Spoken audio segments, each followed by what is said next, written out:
on YouTube, I heard it described as brone and brobient. I'm not making that up. That is amazing. I gotta hear that. Okay, let's blow our load.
If young Metro don't trust you, I'm gon' shoot.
Sorry for party rocking. A solemn air hangs over the nation, as today marks the tragic anniversary of LMFAO's earth-shattering sophomore album, Sorry for Party Rocking. The criminal enterprise of Uncle Stephen Kendall Gordy and nephew Skylar Austin Gordy, otherwise known by their sobriquets Red Foo and Sky Blue, premiered their album on June 17, 2011, to calamitous effect. Hordes of party rockers swarmed the streets, gooning out on unsuspecting men, women, and children. Their partying was indiscriminate and merciless. Soon enough, the Party Rock Legion had gained control of several major population centers across the United States.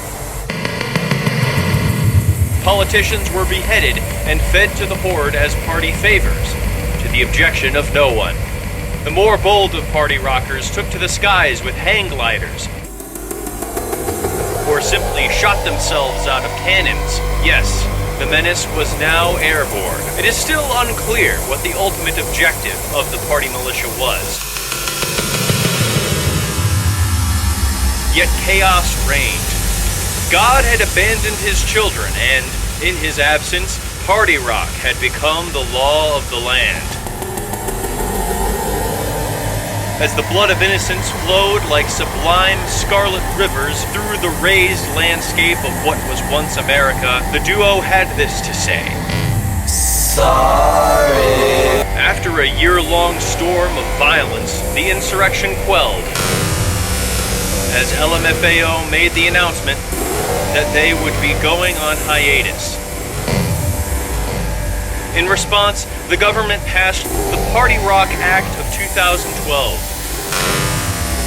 creating a party surveillance state seeking to snuff out high-risk individuals before they wrought devastation upon the public good.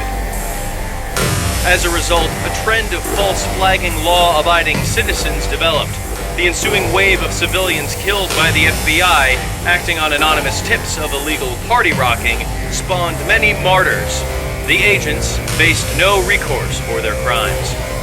Red Foo and Sky Blue made this public statement of reverence for the victims. Sorry. Scientists soon discovered party rocking could be, under laboratory conditions, harnessed, distilled, and purified into a form of renewable energy. The hardest party rockers were taken from their homes and airlifted to secret government facilities, forced to party rock against their will for the greater good. Many perished. Many also simply partied.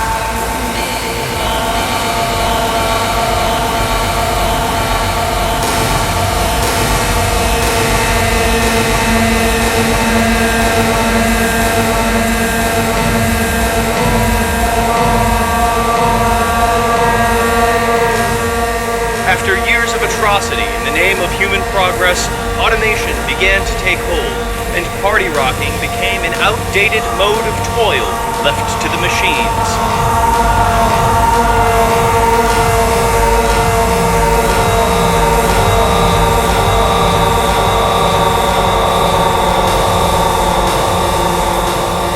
Having reached post-scarcity, thanks to the abundant power supply from that which once sought to destroy mankind, Americans can go to bed at night only somewhat plagued by the nightmare of the party rock skirmishes of 2011.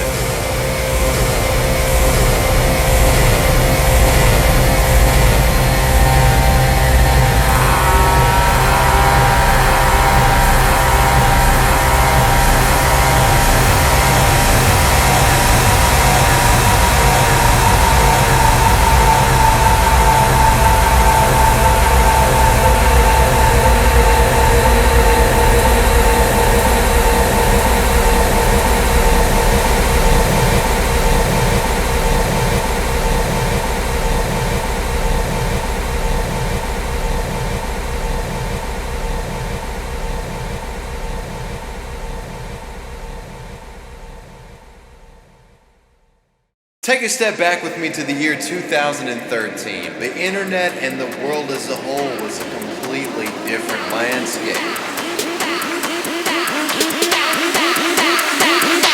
And do the Harlem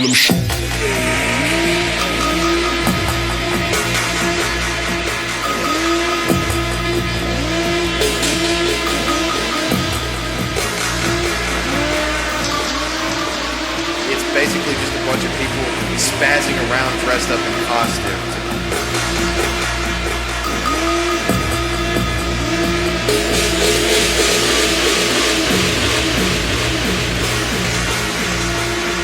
Pretty much permeated outside of the internet. It was a call to action for many.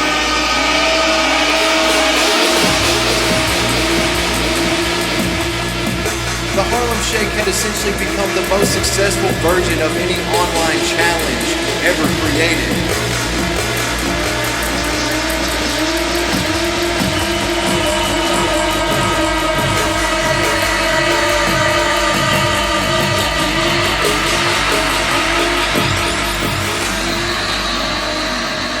And it never inherently set out to do so. It happened in a way that was organic. And I think the reason why this thing took off in the way it did is because, let's just be honest, it was fun.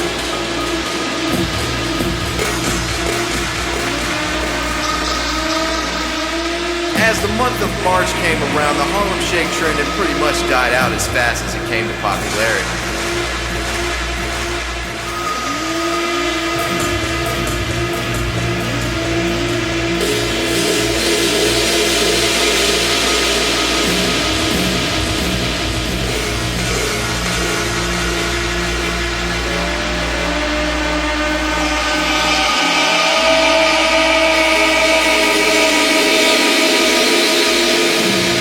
Bauer claims he didn't make a single dime from the song because of sample clearance issues. Quote, I didn't clear the samples because I was in my fucking bedroom on Grand Street. I wasn't going to think to call up Delgado. So I found myself in that fucking pickle, in between the awful economics of internet music business and the unfortunate realities of copyright law. Bauer made a blockbuster song that was worth practically nothing to the artist.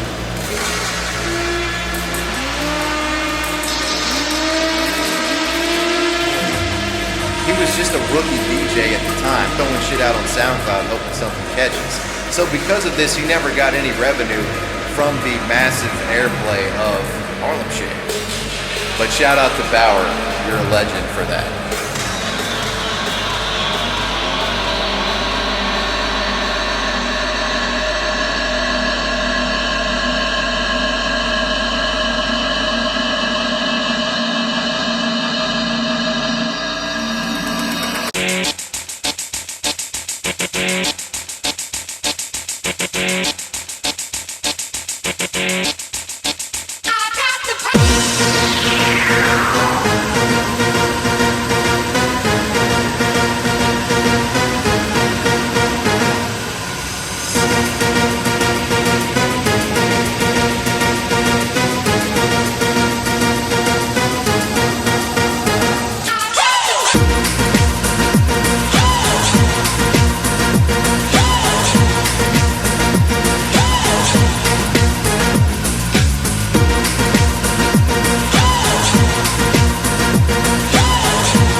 to actually. So last night I knew we were gonna do this, and I made a special record. So this record is in honor of George Floyd, and I really hope we can see more unity and more peace when already things are so difficult. So, shout out to his family.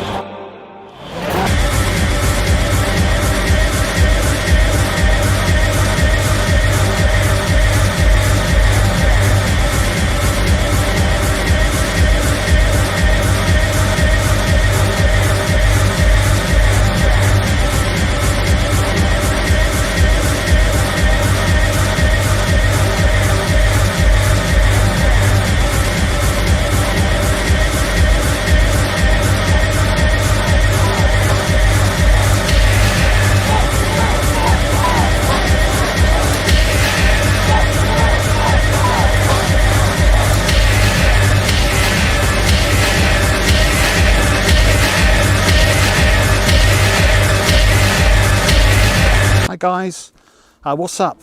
I think I'll just stick with hello, but that is the official YouTube greeting, it seems. My name's Owen.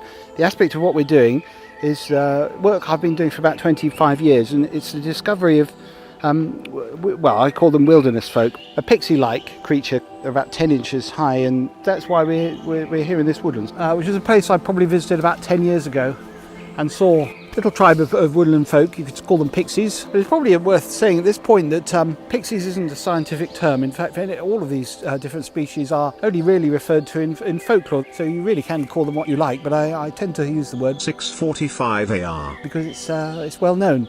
Let's go down to the woods further.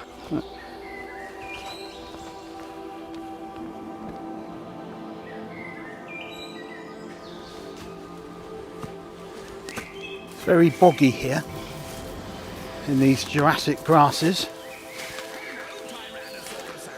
They like to grow in very squelchy mud. Let's try and get across here, see how deep. Oh, that's very deep. That's very, I'm going to lose my welly. Oh, good.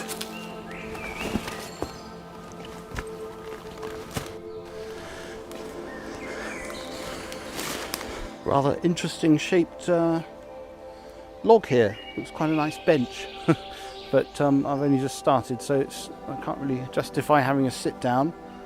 Some pixies can actually affect the tree as it's growing by injecting little potions into the bark and causing tumours, and they can make those into interesting forms like faces and things.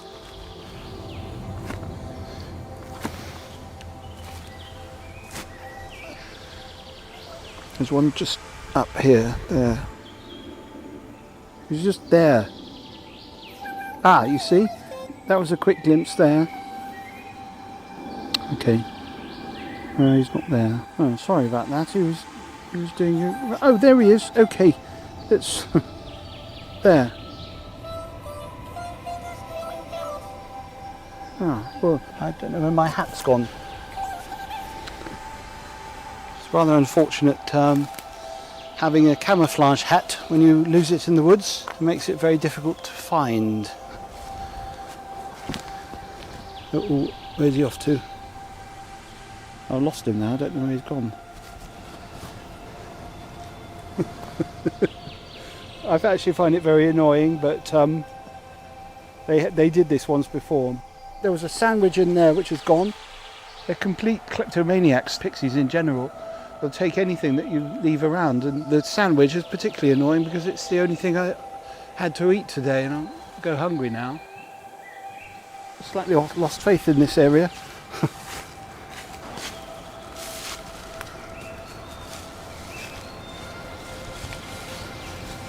Anyway, so we're just making our way across the moors. It's quite tiring work along here. It's rather pretty in here. I'm enjoying the walk, that's for sure.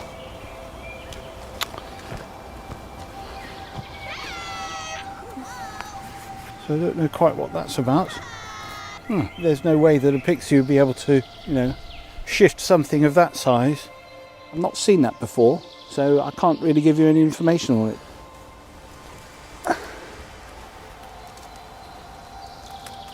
Just checking to see if there's any signs of anything that's been touched by little hands up here.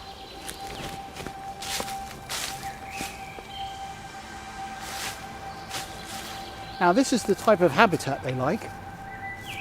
It's got plenty of little cubby holes, and they're sort of like meerkats in the way they'll just pop up, and then by the time you get over there you can't see a sign of them. So I just saw another one. It could have been the same one. It was just a brief glimpse. Just went down here. You hear some calls coming from down there. Just saw one come down this little ravine. Just down there. He was just on the ledge. I can't see him now. Maybe anyway. There's one just up here. So I think my downfall so far is just doing too much stomping around. I was thinking, what I used to do is take a recorder out. That can be quite effective because it's an unusual sound that they're not familiar with. And they're very attracted to music.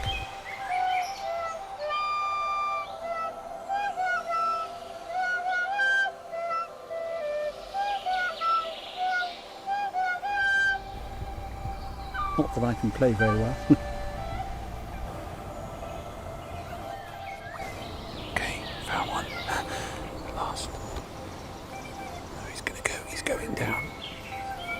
And he runs off. It's annoying. I think he's the one that was up here a minute ago. Oh, at last he's coming out. Oh. He's going back in. There was one up on this ledge, and there was another one that was gesturing to him.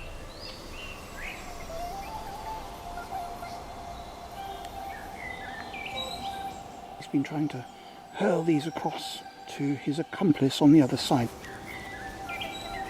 Just there, he's gesturing back to him and saying, "Come on for another one." I don't know if this is a game, or it could be some sort of ritual, but whatever it is, it doesn't appear to be very successful. Throwing another one there. It looks as though he's going to go for another one as well. Here he goes, underarm technique, hurling across, and again, it didn't get there. So it probably just fell just all the way down here. And oh, he's caught it. That's unusual. That's the first one that he's caught. It's very interesting behaviour, and as I say, it could be related to, could be some sort of ritual. Who knows? They do things like that. Slug skins they'll use for carrying water. They'll use that also as clothing. I don't know how they cure the skin of it to stop it rotting away, but it actually looks quite attractive, funnily enough. Quite common actually for them to use them as a little backpack or something like that. You can get little snail shells in piles. Snails don't tend to all die in a pile. You don't tend to get sort of snail massacres unless there's pixies around. 3 or 4 weeks ago, I went and sat by the base of a tree, drawing a picture of the tree. I didn't get a sighting, but after about half an hour, I got this sharp pain in the back of my neck, which I thought, ow, that's a bee sting probably, or something like that. And I went back, and there was something sticking out of it. Pulled it out, it really hurt, and there was this little arrow. So I thought, well, great, well, I've been shot. So I looked up. Couldn't see him anywhere, and as I was doing that I started feeling, whoa, okay, well, I'm starting to feel strange now, and the world was it was like it was sort of moving towards, anyway, very strange feeling. So I thought, well, I need to get away from this, because obviously he's done something to, I don't know what he's done to the tip of the arrow, but I've stumbled away, sat down by this tree, feeling very strange. Got my little scissors out, saw them in the bag, and I started cutting out geometric patterns from leaves, and I don't know why I did that, but it seemed like it was quite an important thing to do at the time. What was I saying? Stop going off at tangents.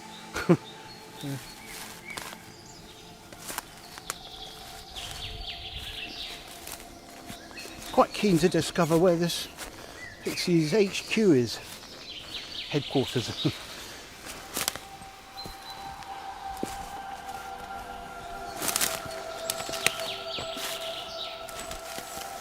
I feel like I've gone such a windy track that I don't know really which way to go back. I haven't seen anything here in this area, but I have heard noises scuffling around, so I could have possibly been followed. I'm still lost effectively. It's quite gloomy down here. I keep hearing buzzards. I just heard some rustling from up there.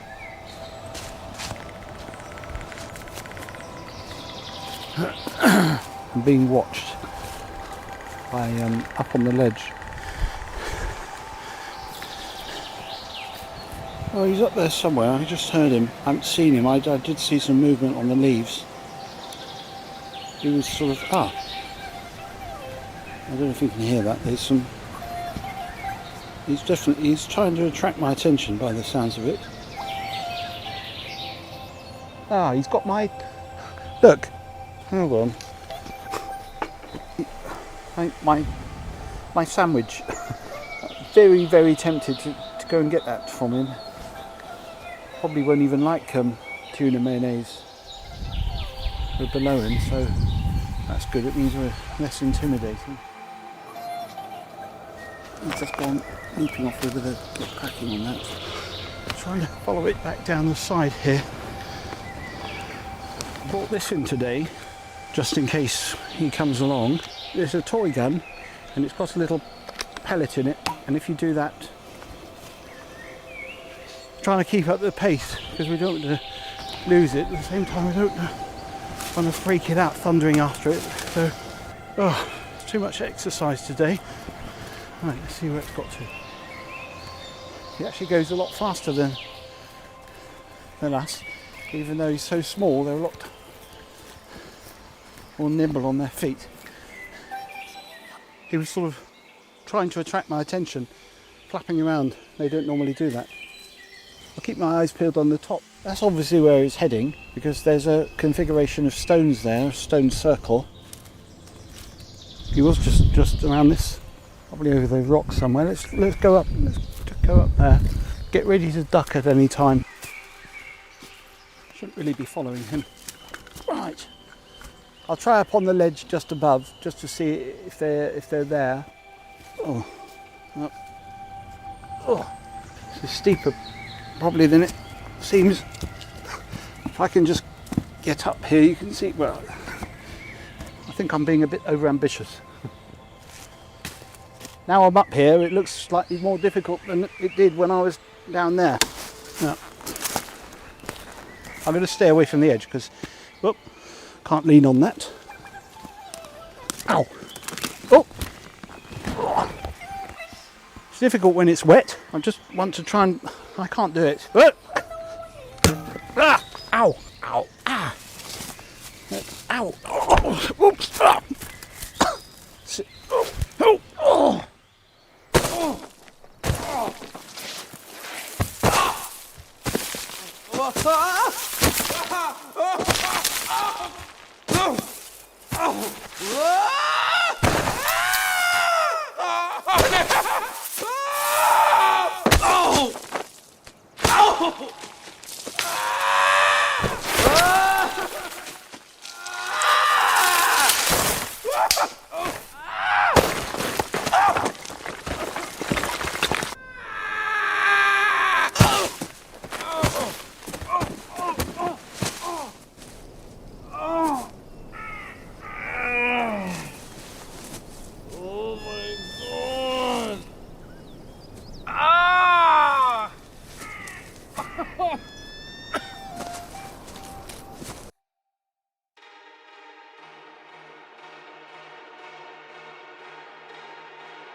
I envy you, Mr. Collins. You're going somewhere no man has ever been. You're a pilgrim to the deeps. And remember, God lies in all realms.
It's just a storm, it will pass. Believe me, it will pass.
We were broke, and we got hand-me-downs from the 80s. Transformers was something I was given when I was young. I had the triple changers, and then the Orson Welles movie came out, and I was a huge fan of that. To be involved is like, it's a dream come true. It's like this weird full circle. You're not gonna say no to what Steven says, you know? I'll work with him till the cows come home. It's just been a wild ride for me, and I'm getting to work, so I'm happy about it. You know, I'm thrilled.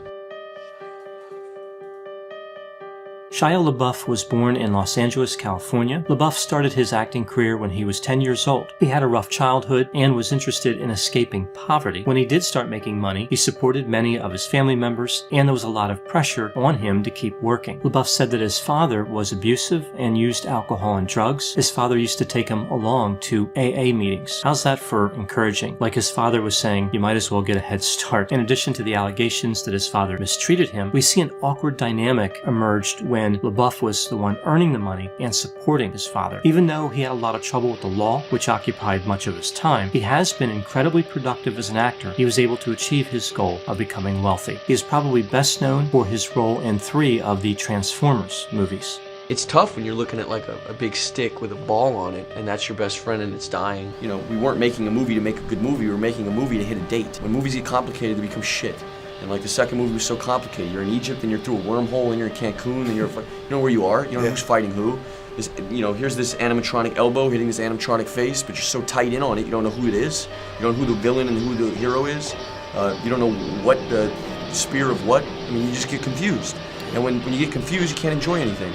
By 2014, he was consuming excessive quantities of alcohol. He started getting involved in performance art, engaging in a number of stunts consistent with that profession. LaBeouf managed to accumulate an extensive criminal history. In 2007, he was arrested after a fight with a neighbor. 2008, he was arrested after driving into another vehicle. He was intoxicated. 2011, he was in a bar fight. 2014, he was drunk during a musical performance and was arrested during the intermission. In 2015, he was arrested in Austin, Texas, due to being intoxicated and disorderly. In 2017, he was arrested for public intoxication, obstruction, and disorderly conduct. And in September of 2020, he was charged with petty theft and battery.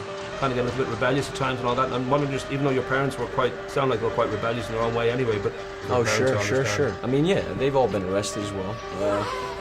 It's just sort of like, not that it's not something I'm proud of, but it's not something I'm ashamed of either. I'm 23 years old. I don't think I'm the first 23-year-old male to get arrested for some stupid stuff. I'm a normal human being. I'm fallible. But that's not to say I'm not going to get in trouble again. You know, it's just, I'm rebellious by nature. In December 2020, FKA Twigs filed a lawsuit against LaBeouf. Specifically, the lawsuit contains 5 complaints: sexual battery, assault, intentional infliction of emotional distress, and gross negligence.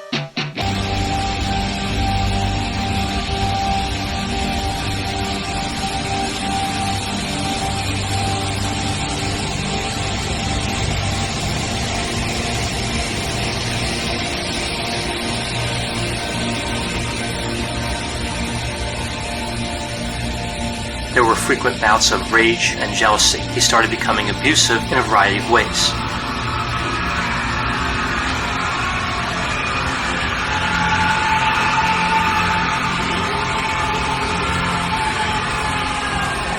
He would count the number of times Barnett kissed him during a given day, and if she missed a target number, he would berate her. He attacked her one evening when she was in bed, towering over her and squeezing her body and arms. After this, he began to strangle her while whispering, "If you don't stop me, you are going to lose me."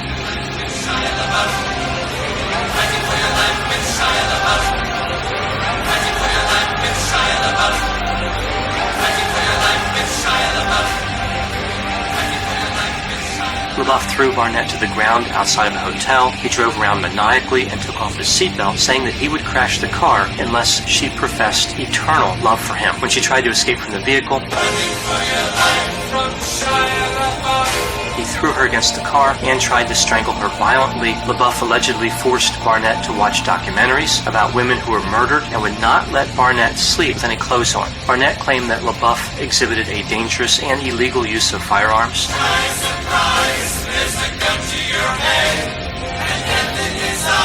Driving around Los Angeles shooting stray dogs in an effort to get into his character for the movie The Tax Collector.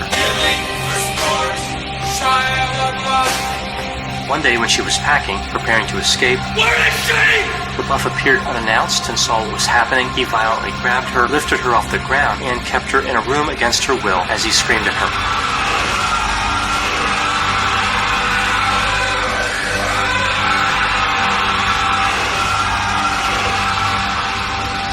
LaBeouf had what the complaint refers to as delusions, which involved him keeping firearms because he thought that gang members were going to attack him. Who are you? Barnett and LaBeouf went to receive counseling. LaBeouf wanted to repair the relationship, but then he tried to act like he was the victim. Interestingly, the complaint states that Barnett did not want to file a complaint. She approached LaBeouf and encouraged him to receive mental health care. Instead of taking those steps, LaBeouf minimized the seriousness of his behavior. He attempted to intimidate Barnett and use personal messages to embarrass her.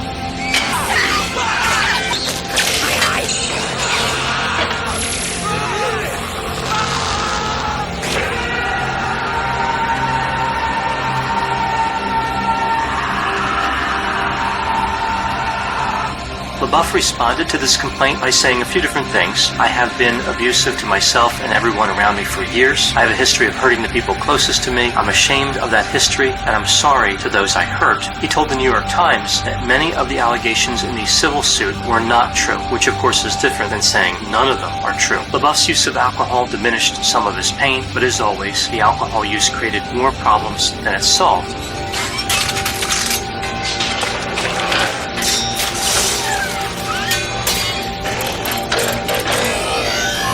The complaint contains so much detail about the alleged manipulation component. It's almost like the complaint is getting at this idea that LaBeouf could be narcissistic.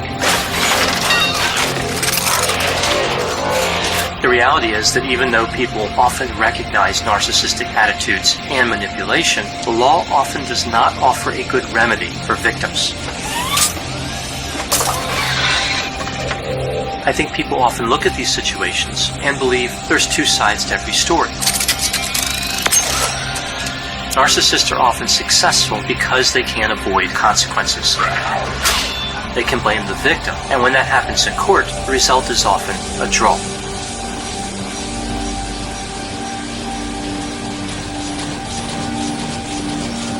LaBeouf has given a number of interviews. He has apologized for much of his behavior. He always seems sincere and sometimes even quite rational.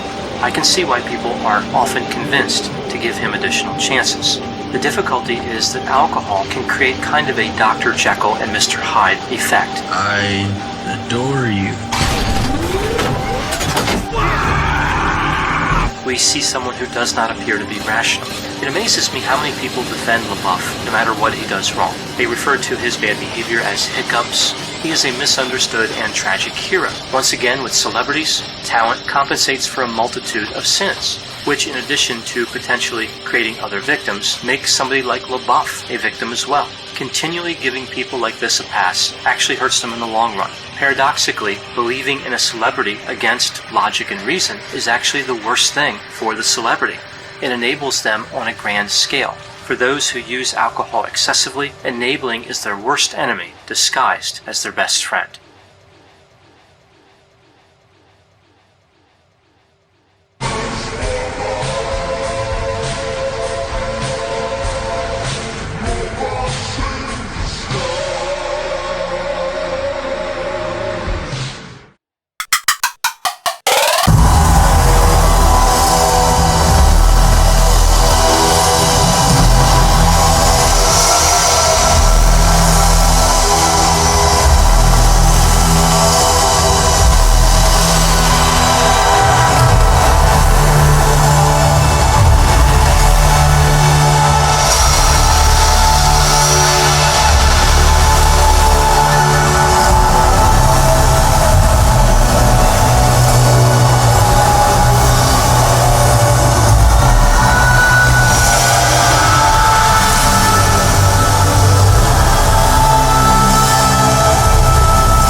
Russell White, aka Rustie, has cancelled a string of performances because of issues with addiction and mental health.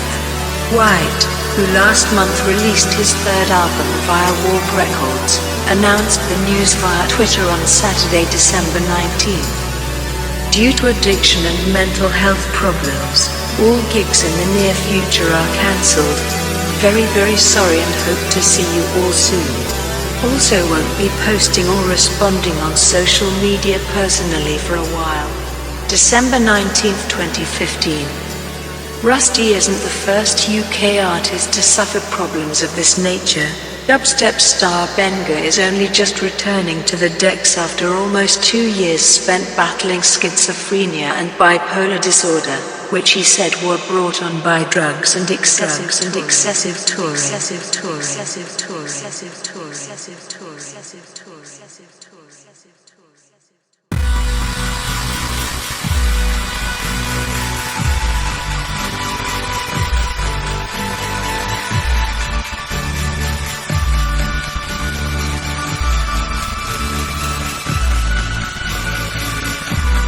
The first 4 or 5 years, everything was awesome.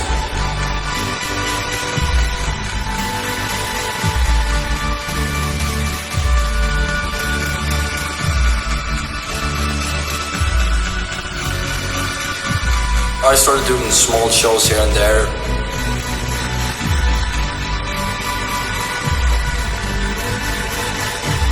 I realized how stiff I was when I wasn't drinking.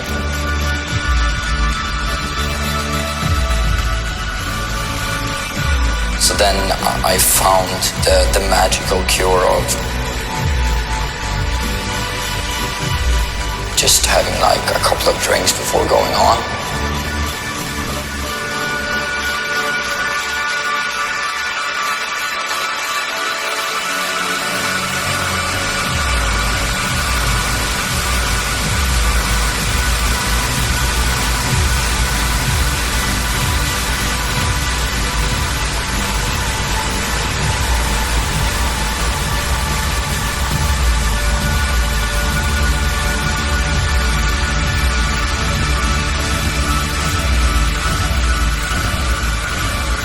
Avicii had been open about his shy personality and the anxiety that came with performing in front of massive audiences.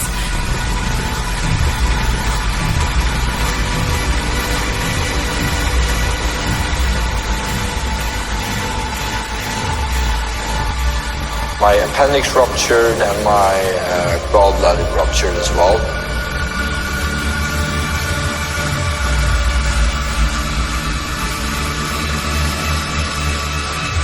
I don't think you're well enough to do the shows.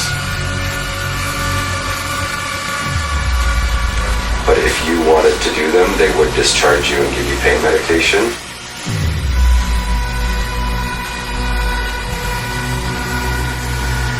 Every time I went into the hospital, it was like that. Take this and you kind of feel better.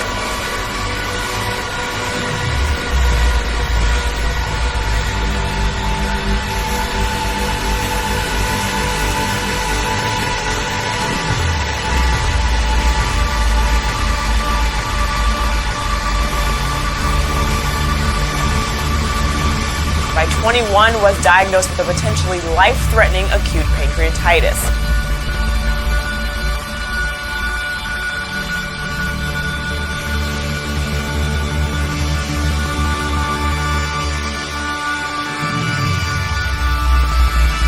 As a result, he was hospitalized in 2014 and forced to have his appendix and gallbladder removed.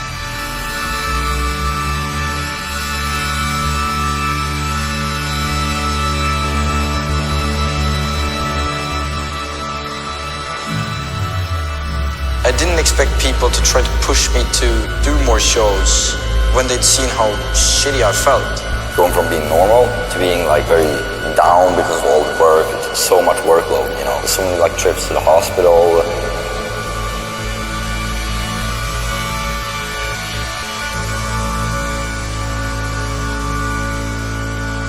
I was expecting support in stopping. Everyone I work with and everyone who knows me, I've been very open with what I've been through and what I felt Everyone knows that I've been anxious and that I've been trying. DJ and producer Avicii, whose real name is Tim Bergling, was found dead, found dead, found dead, found dead, found dead, found dead, found dead, found dead, found dead, found dead, found dead, found dead, found dead.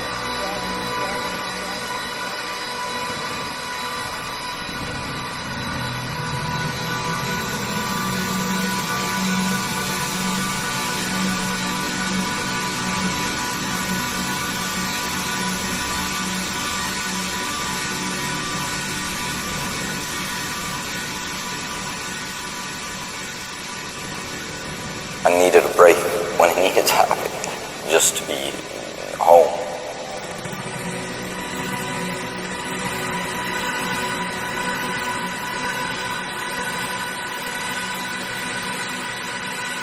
Avicii performed 813 shows between 2008 and 2016. An overachieving perfectionist who traveled and worked hard at a pace that led to extreme stress. When he stopped touring, he wanted to find a balance in life to be happy and to be able to do what he loved most, music.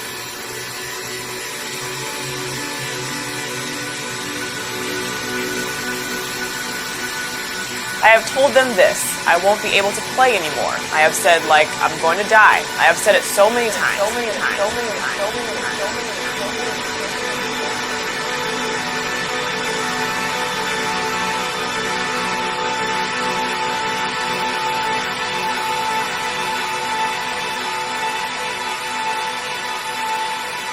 Tim was not made for the business machine he found himself in. He was a sensitive guy who loved his fans but shunned the spotlight.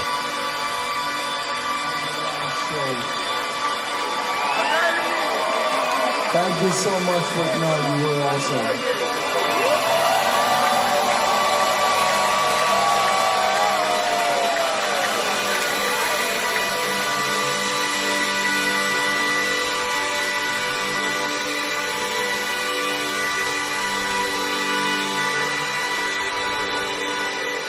He was sweet, sensitive, and like a guy that didn't want to be at the party, let alone the reason people were there. Parties, the scene, leeches instead of friends. He really struggled with thoughts about meaning, life, happiness. He could not go on any longer. He wanted to find peace.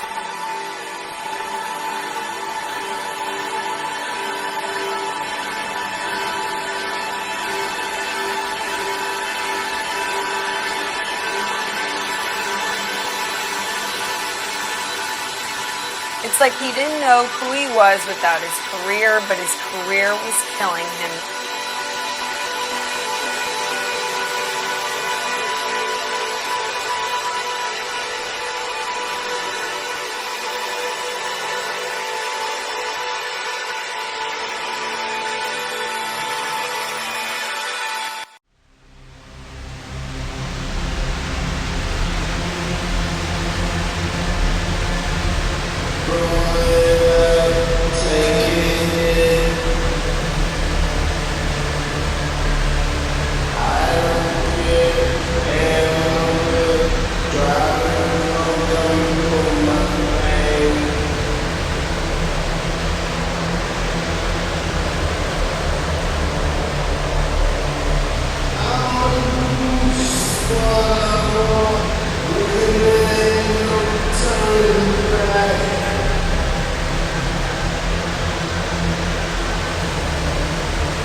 Shining all the gold.